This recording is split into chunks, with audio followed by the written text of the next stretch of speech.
अस्सलाम वालेकुम नाज़रीन, सिंध राउंडअप में भलीकार आऊं आहियां रोशनी मेमण। नाज़रीन सबका पहिरीं अहम ख़बर अवां सां शेयर कंदासीं। तलार वेझो ट्रैक्टर ट्राली नींगर जे मथां चढ़ी वई आहे। नींगर जी भाटिजी फोत थी वियो। अहम ख़बर अवां सां शेयर कयूं पिया। तलार वेझो ट्रैक्टर ट्राली नींगर जे मथां चढ़ी वई। नींगर जी भाटिजी फोत थी वियो। अफ़सोसनाक ख़बर अवां ताईं पहुचायूं पिया। तलार खां बाईपास रोड ते ट्रैक्टर ट्राली 8 वरियनि जे नजीबुल्ला पठान खे चिभाटे छॾियो। नींगर जी भाटिजी फोत थी वियो। लाश अस्पताल मुंतक़िल कयो वियो आहे। तफ़सील मालूम कंदासीं। लाइन ते मौजूद आहे KTN news reporter Mohammad Hussain कोपान। जी मोहम्मद हुसैन, छा तफ़सील आहिनि? जी रोशनी, तलार में अफ़सोसनाक हादसो पेश आयो आहे। तलार वेझो भवानी शुगर मिल जे साम्हूं बाईपास रोड ते ट्रैक्टर ट्राली 8 साला मासूम नींगर नजीबुल्ला पठान खे चिभाटे छॾियो आहे, जंहिं सबबि नींगर मौके ते ई फोत थी वियो आहे। जॾहिं त ट्रैक्टर ड्राइवर पहिरीं मौके तां फरार थी वियो, जंहिंखां बाद में पुलिस खेसि गिरफ़्तार करे वरितो आहे। नींगर जो लाश इन वक़्तु तलार अस्पताल मुंतक़िल कयो वियो आहे, जॾहिं त नींगर घर में इन वक़्तु कोहराम मची वियो आहे। जी ठीकु आहे, वॾी महिरबानी नाज़रीन। हुसैन कोपान तफ़सील ॾिना आहिनि तलहार खां। नाज़रीन ॿी ख़बर अवां सां शेयर कंदासीं। सिंध में अटे जे अघनि में वाध ऐं महांगाई ख़िलाफ़ एहतजाजी मुज़ाहिरा कया विया आहिनि। मुख़्तलिफ़ शहरनि में एहतजाजी मुज़ाहिरा कया विया आहिनि। अवां खे ॿुधायूं पिया त सिंध में अटे जे अघनि में वाध ऐं महांगाई ख़िलाफ़ एहतजाजी मुज़ाहिरा कया विया आहिनि। नवाबशाह, जैकाबाद, ठुल, बाढ, मीरपुर, माथेलो, शहदादपुर, नऊं दंबालू, खडड़ो, कुनरी, कंदकोट ऐं ॿियनि शहरनि में बि एहतजाजी मुज़ाहिरा कया विया आहिनि। जैकाबाद खां KTN news reporter Parvez Abro line ते मौजूद आहे। जी परवेज़, छा तफ़सील आहिनि? जी रोशनी, बिल्कुल समूरी सिंध जी जैकाबाद में भी अटे जे सख्त बहरान ऐं वधंदड़ महांगाई खिलाफ़ जैकाबाद वासी सरापा एहतजाज आहिनि। हिकु हफ़्ते खां अॼु जेको आहे सो इन सिलसिले में सिंध तरक़ी पसंद पार्टी पारां सुकियूं मानियूं खणी ऐं अलामती फावा गिचीअ में विझी करे ज़िलई ऑफिस खां प्रेस क्लब ताईं एहतजाजी जलूस रैली कढी करे धरणो हयो वियो। इन मौके ते जेको आहे सो ज़िलई सदर अब्दुल सत्तार जागीराणी ऐं ॿियनि जो चवणु हुयो त अटे जे बहरान सबबि माण्हू जेको आहे सो बुखूं काटण ते मजबूर थी विया आहिनि। उन खां सवाइ पीपी शहीद भुट्टो पारां बि डीसी ऑफिस आॾो अटे जे बहरान ऐं वधंदड़ महांगाई ख़िलाफ़ शहीद अहमद गुरोही जी अॻवानी में एहतजाजी मुज़ाहिरो कयो वियो। इन मौके ते औरतुनि जो बि वॾो अंग, मुतासिर औरतुनि जो बि वॾो अंग मुज़ाहिरीन सां गॾु सख़्त नारेबाज़ी कई वई। इन्हनि जो इहो चवणु त अटे जे बहरान सबबि वधंदड़ महांगाई सबबि जेको सो ग़रीब तबिको इंतिहाई परेशानियुनि खे मुंहुं ॾेई रहियो आहे। इन्हनि घुर कई त अटे जा अघ फौरी तौर ते घटाए वञनि, वधंदड़ महांगाई ते ज़ाब्तो आंदो वञे। जी वॾी महिरबानी नाज़रीन। जैकाबाद खां परवेज़ अबड़ो तफ़सील ॾिना आहिनि। अवां खे ॿुधायूं पिया त सिंध में अटे जे अघनि में वाध ऐं महांगाई ख़िलाफ़ एहतजाजी मुज़ाहिरा कया विया आहिनि। मुख़्तलिफ़ शहरनि जी सूरत हाल अवां ताईं पहुचायूं पिया। वधीक तफ़सील मालूम कंदासीं। लाइन ते मौजूद आहे केटीएन न्यूज़ रिपोर्टर अमीर चांडियो। जी अमीर, छा तफ़सील आहिनि? जी नवाबशाह समेत ज़िले शहीद बेनज़ीराबाद जे मुख़्तलिफ़ शहरनि में अटो महांगो मिलण ख़िलाफ़ एहतजाजी मुज़ाहिरा कया विया। नवाबशाह में जिस्कम ऐं जिसाफ़ पारां एहतजाजी रैली कढी वई। नवाबशाह प्रेस क्लब जा एहतजाजी मुज़ाहिरो कयो वियो, जॾहिं त पीपी शहीद भुट्टो पारां धार रैली कढी वई, जेका नवाबशाह प्रेस क्लब जा एहतजाजी मुज़ाहिरे ते धरणो हयो वियो। नवाबशाह जे मुख़्तलिफ़ इलाइक़नि जे रहासी मर्द तोड़े औरतुनि एहतजाज करे शिराज चौक ते धरणो हयो, जिते सख़्त नारेबाज़ी कई। उते मुज़ाहिरीन चयो त अटो महांगो कयो वियो आहे, जंहिंखे ग़रीब मिसकिन जा माण्हू जेके आहिनि उनजा मासूम ॿार बुखूं काटण ते मजबूर थिया आहिनि। हिननि मुतालबो कयो आहे त अटो सस्तो कयो वञे, मिसकिन माण्हू 2 वेला मानी खाई सघनि। जी वॾी महिरबानी नाज़रीन। नवाबशाह खां अमीर चांडियो तफ़सील ॾिना आहिनि एहतजाजी मुज़ाहिरे जे हवाले सां।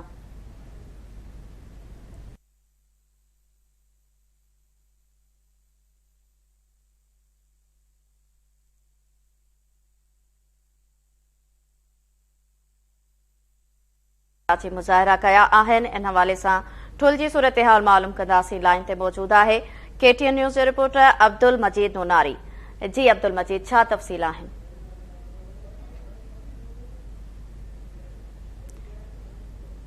जी अब्दुल मजीद, छा तफ़सील आहिनि? हाँ जी, ठुल ऐं बरपासे जे इलाइक़नि में अटे जी कोर्ट ख़िलाफ़ जिस्कम पारां वसीम कुरैशी, मामा शमन ऐं ॿियनि जी अॻवानी में एहतजाजी मुज़ाहिरो करे धरणो हयो वियो, जिते सिंध अंदरि अटो हथरादू तौर ते महांगो करे ग़रीब माण्हुनि जो जीअण जंजाल कंदो आहे। ख़ासि तौर ते जेके मज़दूर तबिको आहिनि सख़्तु परेशान आहिनि। हिन जो पीपी सरकार या सिंध हुकूमत जो फुट खाते पारां के बि क़दम न खंया आहिनि। हिननि मुतालबो कयो त सिंध अंदरि ठुल समेत जेके आहिनि उहे सस्ते अटे वारा स्टॉल क़ाइमु करण जीअं मज़दूर तबिको या ग़रीब माण्हू तो अटो ख़रीद करे सघे। ॿी सूरत में एहतियात जो दायरो वधायो वेंदो। ठीक है, वॾी महिरबानी। नासिन ठुल खां अब्दुल मजीद नुनारी तफ़सील ॾिना आहिनि एहतिजाजी मुज़ाहिरे जे हवाले सां। अव्हांखे ॿुधाइण पिया त सिंध में अटे जे अघनि में वाधाई महांगाई ख़िलाफ़ मुख़्तलिफ़ शहरनि में एहतिजाजी मुज़ाहिरा कया विया आहिनि। नवाबशाह, जैकबाद, ठुल्ह, बाडह, मीरपुर माथेलो, शहदादपुर, नओं दंबालू, खडड़ो, जॾहिं त कुंडरी ऐं कंदकोट में बि एहतिजाजी मुज़ाहिरा कया विया आहिनि। सिंध में अटे जे अघनि में वाध ऐं महांगाई ख़िलाफ़ एहतिजाजी मुज़ाहिरा कया विया आहिनि।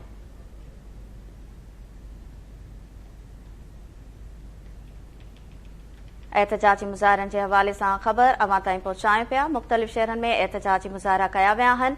सिंध में अटे जे अघनि में वाध ऐं महांगाई ख़िलाफ़ मुख़्तलिफ़ शहरनि में सियासी समाजी धुरियुनि जा एहतिजाजी मुज़ाहिरा नवाबशाह, जैकबाद, ठुल्ह, बाडह, मीरपुर माथेलो, शहदादपुर, नओं दंबालू, खडड़ो, झोल ऐं कुंडरी में बि अटे जे अघनि में वाध ख़िलाफ़ एहतिजाज कयो वियो आहे।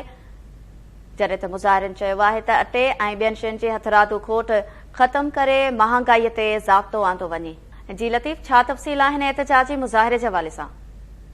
जी, सॼी सिंध जियां मीरपुर माथेलो में अटे जो शदीद बहरान आहे, जंहिंजे करे जिस्कम ऐं ॿियनि पार्टियुनि एहतिजाजी मुज़ाहिरो कयो आहे। मीरपुर माथेलो शहर जे भिटाई चौक ते एहतिजाजी मुज़ाहिरो करे धरणो हयो आहे।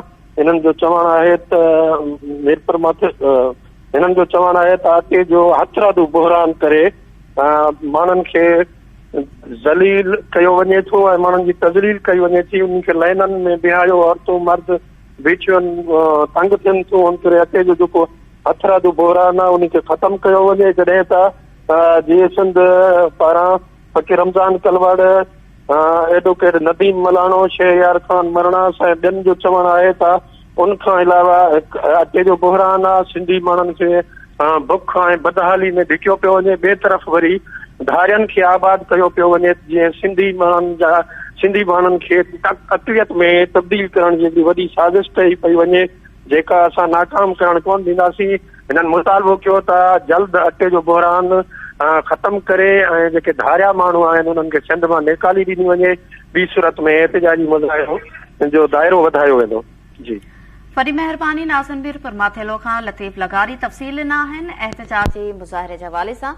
अव्हांखे ॿुधाइण पिया त सिंध में अटे जे अघनि में वाध ऐं महांगाई ख़िलाफ़ मुख़्तलिफ़ शहरनि में सियासी समाजी धुरियुनि एहतिजाजी मुज़ाहिरा कया आहिनि। कुंडरी में बि एहतिजाजी मुज़ाहिरो कयो वियो आहे। इन जा तफ़सील मालूम कंदासीं। लाइन ते मौजूदु आहे मजीद मेमण। जी मजीद मेमण, छा तफ़सील आहिनि? जी बिल्कुल, अटे जे अघनि में वाध जुडिशनल जेका थिए पई आदमशुमारी हुनजे ख़िलाफ़ जिस्कम तरफ़ां टैक्सी स्टैंड खां वठी कुंडरी प्रेस ताईं एहतिजाजी रैली करी मुज़ाहिरो कयो वियो। हीअ अॻुवाण मोहम्मद रमज़ान ख़ास केली, सालम सिंधी, अहमद सिंधी, इद्रिसी देशी, हीरा डेबाणी, हुनजी अॻुवाणी जो चवणो त भई जेको अटो जो अघु आहे उहो ॿीहर ते थी वियो आहे। ग़रीब माण्हू जेको आहे मज़दूर जेको पोरे ते परेशान लॻा पिया, ॿ वेले माण्हू परेशान आहिनि। ॿिए त हुकूमत तरफ़ां जेको जुडिशनल पंहिंजे नई जेका आदमशुमारी कराई पई वञे डिजिटल, उहा जेको सिंधी माण्हुनि खे अॻिते में तब्दील करण जी कोशिशि आहे। जंहिं सिंधी माण्हू अॻिते में रहिजी वेंदा, उन्हनि घुर कई त अटे जे अघ ते ज़ाब्तो आंदो वञे, घटि करे वञे। जेको जुडिशरी जेका आहे आदमशुमारी उहा जेका शरारती कान ते कराई वञे। ॿी सूरत में एहतियात वधायो वेंदो। जी, कंदकोट खां KTN न्यूज़ जो रिपोर्टर लियाकत खोसो लाइन ते मौजूदु आहे। जी लियाकत, छा तफ़सील आहिनि? जी रोशनी, बिल्कुलु कंदकोट कश्मीर में अटे जो आहे जेके इंतज़ामिया तरफ़ां इहे दावा असां ज़िले जे मुख़्तलिफ़ शहरनि में 16 सस्ते अटे जेके स्टॉल लॻाया आहिनि। ज़िले इंतज़ामिया तरफ़ां, फूड डिपार्टमेंट तरफ़ां हक़ीक़तूं जो उबतड़ आहिनि। हिकु स्टॉल उहो सिर्फ़ु लॻल आहे ज़िले हेडक्वार्टर में। इन अमल ख़िलाफ़ जिस्कम तस्लीमनि तरफ़ां एहतिजाज कयो। वालिद सब्ज़ोई ऐं ॿियनि जी अॻुवानी। ठीकु आहे, वॾी महिरबानी। नाज़िन कंदकोट खां लियाकत खोसो तफ़सील ॾिना आहिनि। नाज़िन अव्हांखे ॿुधाइण पिया त सिंध में अटे जे अघनि में वाध ऐं महांगाई ख़िलाफ़ मुख़्तलिफ़ शहरनि में एहतिजाजी मुज़ाहिरा कया विया आहिनि।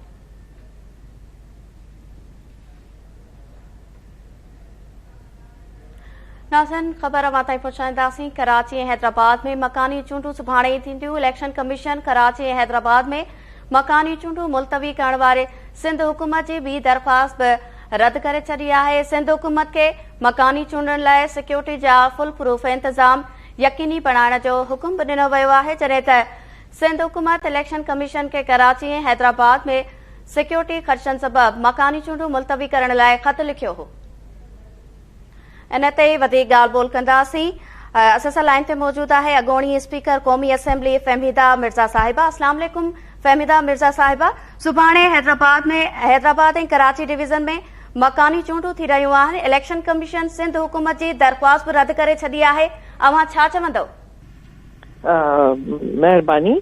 ही जेका बि हिननि जी रद्द कई आहे, ख़ैर पीपल्स पार्टी या सिंध हुकूमत ही त डबल गेम पई करे। ही रुगो अंडर MQM जॾहिं पंहिंजो प्रेशर विधो आहे त फेडरल गवर्नमेंट हिननि खे इंस्ट्रक्ट कयो आहे त हिकिड़ी फेस सेविंग लाइ इहा सभु रांदि पई थिए, पर हक़ीक़त इहा आहे त ही प्री पोल रिगिंग जो हिननि सॼो इंतज़ाम करे छॾियो आहे ऐं कंप्लीट जंहिं तरीक़े सां बदीन में ऐं रूरल सिंध में पहिरियों फेज़ बि थियो आहे ऐं हिन फेज़ में बि जेका प्री पोल रिगिंग जा हिननि जा इंतज़ाम मुकमल आहिनि ऐं तंहिंजे करे ही चाहिनि था जहिड़ी पहिरीं ही इलेक्शन न आहे, ही रुगो ईअं ड्रामो पियो थिए जंहिंमें मां भरपूर तरीक़े सां इलेक्शन कमीशन जे रोल खे बि कंडेम थी कयां।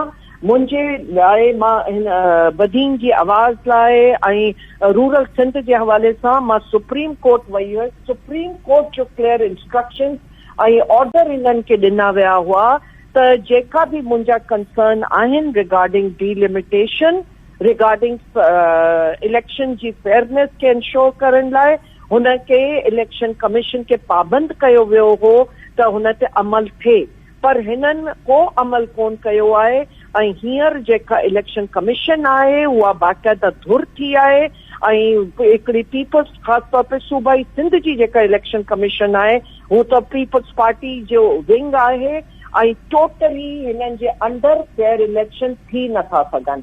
मुंहिंजो ऐं डॉक्टर साहब जो नालो इलेक्टोरल लिस्ट मां ख़ारिज करण बदीन मां हिन खां वधीक कहिड़ो हू थी सघे थो जेका प्री पोल रिगिंग जो आहे।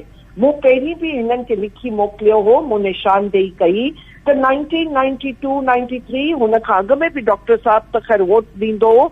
92 खां वठी हिते जॾहिं बदीन में मुंहिंजो वोट थियो हो त हुन वक़्त खां मां हिते वोट बि कास्ट कयां थी, मां इलेक्शन बि कयो, हींअर बि सिटिंग MNA आहियां, पर मुंहिंजो ऐं डॉक्टर साहब जो नालो लिस्ट मां इलेक्टोरल लिस्ट मां या असांजे सेवरल सपोर्टर्स जा नाला हिननि लिस्ट मां कढी छॾिया आहिनि।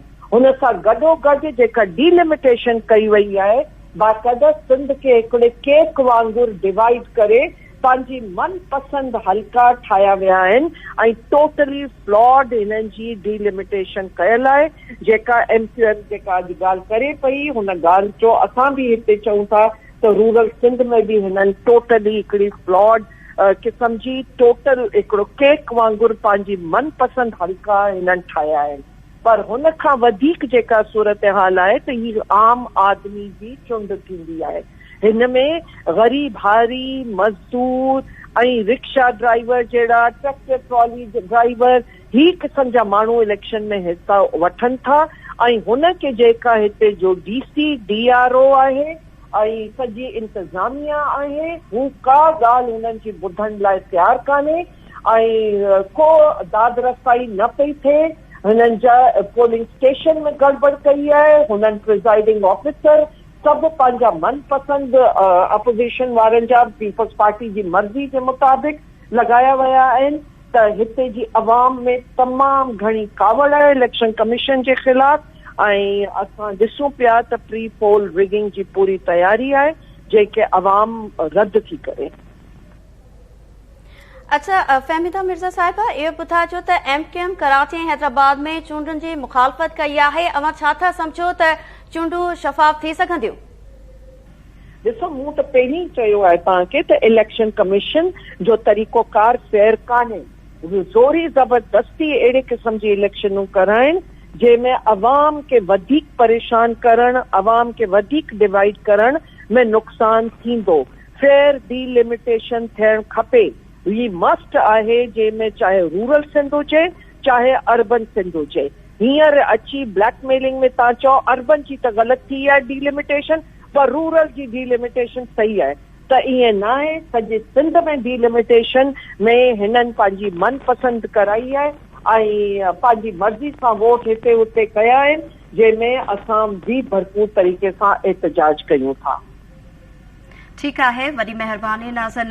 अॻूणी स्पीकर क़ौमी असेंबली फहमीदा मिर्ज़ा साहिबा सुभाणे थींदड़ चूंडनि जे हवाले सां पंहिंजो मौक़िफ़ ॾेई रही हुई। कराची ऐं हैदराबाद में मकानी चूंडूं सुभाणे थींदियूं। इलेक्शन कमीशन कराची ऐं हैदराबाद में मकानी चूंडूं मुलतवी करण वारी सिंध हुकूमत जी ॿी दरख़्वास्त रद्द करे छॾी।